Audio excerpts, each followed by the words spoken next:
ಅಂದರೆ ಧರ್ಮಶಾಸ್ತ್ರಗಳಲ್ಲಿ ಮತ್ತು ಆಗಮಶಾಸ್ತ್ರಗಳನ್ನು ನಾವು ನೋಡಿದಾಗ ನಮಗೆ ಎರಡು ರೀತಿಯ ಸಮಾಧಾನ ಸಿಗುತ್ತೆ. ಮೊದಲನೇದಾಗಿ ನಮಗೆ ಅವರು ಏನು ಕೊಟ್ಟರು ಅನ್ನೋದಕ್ಕಿಂತ ನಾವು ಏನನ್ನು ಸ್ವೀಕರಿಸಿದ್ದೀವಿ ಅನ್ನೋದು ಮುಖ್ಯ ಆಗ್ತದೆ.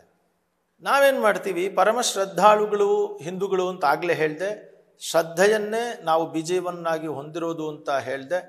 ನಮಗೆ ಶ್ರದ್ಧೆ ಏನು ಅಂತಂದರೆ, ಅವನಿಗೆ ಏನನ್ನು ಅರ್ಪಿಸಿದ ನಂತರವೂ ನಾವು ಅವನ ಪ್ರಸಾದವಾಗಿ ಸ್ವೀಕರಿಸಿದರೆ ಅದು ನಮಗೆ ಪ್ರಸಾದವಷ್ಟೇ ಹೊರತು ಬಾಕಿದೇನಲ್ಲ ಅಂತ. ಅದು ಅಲ್ಲದೆ ಇಲ್ಲಿ ಪ್ರತ್ಯಕ್ಷ ಮತ್ತು ಅಪ್ರತ್ಯಕ್ಷ ಅಂತ ಎರಡಿದೆ. ಪ್ರತ್ಯಕ್ಷ ಅಂತ ಹೇಳಿದರೆ ತಿಳಿದು ಮಾಡುವ ಪಾಪಗಳು ಅಂದರೆ ನನ್ನ ಮನಸ್ಸಿಗೆ ಗೊತ್ತಿದೆ, ನಾನು ಮಾಡ್ತಾ ಇದ್ದೀನಿ, ಇದು ಮಾಂಸ ಅಂತಾನೆ ಗೊತ್ತು, ಅದನ್ನು ತಿಂತೀನಿ. ನಾನು ತಿನ್ನಬಾರ್ದು ಅಂತ ಅಂದ್ಕೊಂಡಿದ್ದೆ, ಆದರೂ ತಿಂತೀನಿ, ಇದು ತಿಳಿದು ಮಾಡುವ ತಪ್ಪು. ಇನ್ನೊಂದು ನನಗೆ ಗೊತ್ತಿಲ್ಲದೆ ಆಗಿರುವಂತಹ ತಪ್ಪು, ಅಂದರೆ ನನಗೆ ಗೊತ್ತಿಲ್ಲ, ಅದೇನು ಅಂತಾನೆ ಗೊತ್ತಿಲ್ಲ, ನಾನು ಕೇವಲ ಒಂದು ಪ್ರಸಾದವಾಗಿ ಸ್ವೀಕರಿಸಿದ್ದೇನೆ ಅಂತ. ಸೊ ಹೀಗಾಗಿ ಒಂದು ಕಠಿಣವಾದಂತಹ ಒಂದು ನ್ಯಾಯಸ್ಥಾನ ಮತ್ತು ಒಂದು ಶಿಕ್ಷೆ ಯಾರು ಅದನ್ನು ತಪ್ಪು ಮಾಡಿದ್ರೂ ಅವ್ರಿಗಾಗತ್ತೆ ಅನ್ನೋದಿದ್ರೂ ಕೂಡ ನಮ್ಮ ಹಿಂದೂ ಬಾಂಧವರಿಗೆ ಅದೆಲ್ಲ ಏನು ಸಮಸ್ಯೆ ಅಲ್ಲ ಅಂತ ನಾನು ಭಾವಿಸ್ತೀನಿ. ಯಾಕೆಂದರೆ ನಾನು ಒಬ್ಬ ಶ್ರದ್ಧಾಳುವಾಗಿ ನಾನು ನೇರವಾಗಿ ನನಗೆ ಅದು ಗೊತ್ತಿಲ್ಲ, ನನಗೆ ಅದು ಏನು ಮೀನಿನ ಎಣ್ಣೆಯ ಅಥವಾ ಹಸುವಿನ ಕೊಬ್ಬ ಅಥವಾ ಇನ್ನೊಂದು ಹಂದಿಯ ಕೊಬ್ಬ ನನಗದು ಗೊತ್ತಿಲ್ಲ. ನಾನದನ್ನು ತಿಂದಿದ್ದು ಹಸುವಿನ ಕೊಬ್ಬು ಅಂತಾಗಲಿ ಅಥವಾ ಹಂದಿಯ ಕೊಬ್ಬು ಅಂತಾಗಲಿ ಅಥವಾ ಮೀನಿನ ಎಣ್ಣೆ ಅಂತಾಗಲಿ ನಾನದನ್ನು ಸ್ವೀಕರಿಸಿಲ್ಲ.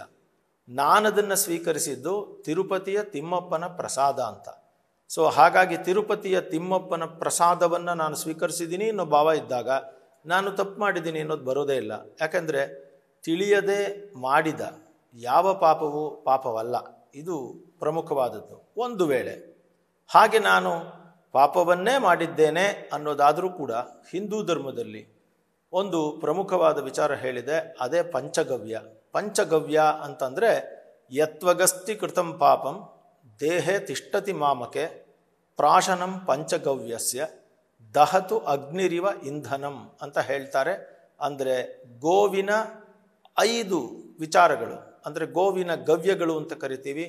ಹಸುವಿನ ಸಗಣಿ, ಹಸುವಿನ ಗಂಜಲ, ಹಸುವಿನ ತುಪ್ಪ ಮತ್ತು ಹಸುವಿನ ಹಾಲು, ಹಸುವಿನ ಮೊಸರು ಮತ್ತು ಕುಶ ಅಂದರೆ ದರ್ಬೆಯ ನೀರು, ಇವು 5 ಇವೆಲ್ಲವನ್ನೂ ಸೇರಿಸಿ ಸೂರ್ಯ ಮಂತ್ರ ಗಾಯತ್ರಿ ಮಂತ್ರದಿಂದ ಅಭಿಮಂತ್ರಣ ಮಾಡಿ ಕುಡಿದ ತಕ್ಷಣವೇ ಶರೀರದ ಒಳಭಾಗದಲ್ಲಿ ಮೂಳೆಯ ಒಳಗಡೆ ಸೇರಿಕೊಂಡಿರುವಂತಹ, ಅಂದರೆ ಇವತ್ತು ಬೋನ್ ಮಾರೋ ಬಯಾಪ್ಸಿ ಅಂತ ಮಾಡ್ತೀರಿ ನೋಡಿ, ಅಸ್ಥಿ ಮಜ್ಜೆಯ ಒಳಭಾಗದಲ್ಲಿರುವ ಪಾಪವೂ ಕೂಡ ಹೋಗುತ್ತೆ ಅನ್ನೋದು ಹಿಂದೂ ಧರ್ಮದ ನಂಬಿಕೆ.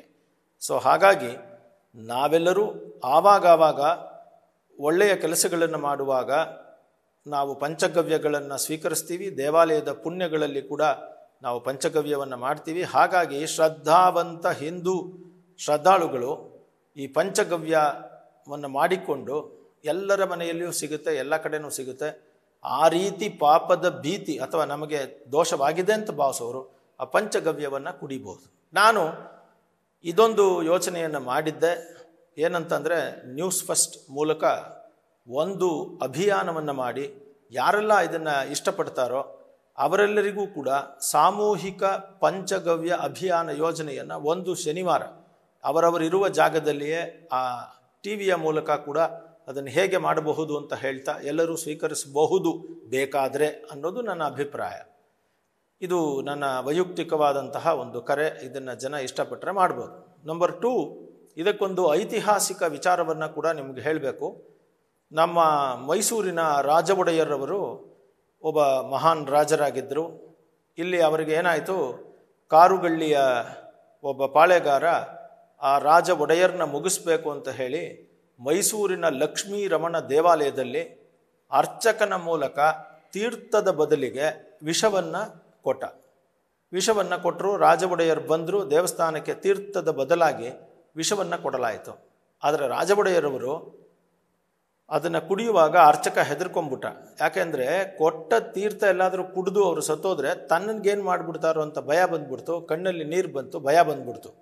ಆಗ ರಾಜ ಒಡೆಯರು ಯಾಕೆ ಹೆದರ್ತಾ ಇದೆಯಾ ಅಂತ ಕೇಳಿದಾಗ, ಇಲ್ಲ, ನನಗೆ ಈ ರೀತಿಯಾದಂತಹ ಪಾಳೆಗಾರನ ಭಯದಿಂದ ನಾನು ವಿಷ ಕೊಟ್ಟಿದ್ದೀನಿ ನಿಮಗೆ ಅಂತ ಹೇಳಿದೆ. ಆವಾಗ ರಾಜ ಒಡೆಯರವರು ಒಂದೇ ಮಾತು ಕೇಳಿದ್ರು. ಅವರು ಒಬ್ಬರು ಪರಮ ಶ್ರದ್ಧಾಳುವಾದ ಹಿಂದೂ ಆಗಿದ್ದರು. ಅವರು ಅರ್ಚಕನನ್ನು ಕೇಳಿದ್ರು, ನೀನು ತೀರ್ಥ ಅಂತ ಕೊಟ್ಟಿದೀಯಾ ಇಲ್ಲ ವಿಷ ಅಂತ ಕೊಟ್ಟಿದೀಯಾ ಅಂತ. ಅವನು ಹೇಳ್ದ, ಇಲ್ಲ ಇದು ತೀರ್ಥ ಅಂತಲೇ ಕೊಟ್ಟಿದ್ದೀನಿ ನಾನು, ವಿಷ ಅಂತ ಕೊಟ್ಟಿಲ್ಲ ಅಂದ. ಆಗ ಅವರು ಅದನ್ನು ಕುಡಿದ್ರು, ಅವ್ರಿಗೇನು ಆಗಲಿಲ್ಲ ಅನ್ನೋದು ಮೈಸೂರಿನ ಶ್ರೀಮನ್ ಮಹಾರಾಜ ವಂಶಾವಳಿಯಲ್ಲಿ ಉಲ್ಲೇಖ ಆಗಿದೆ ಇತಿಹಾಸದಲ್ಲಿ.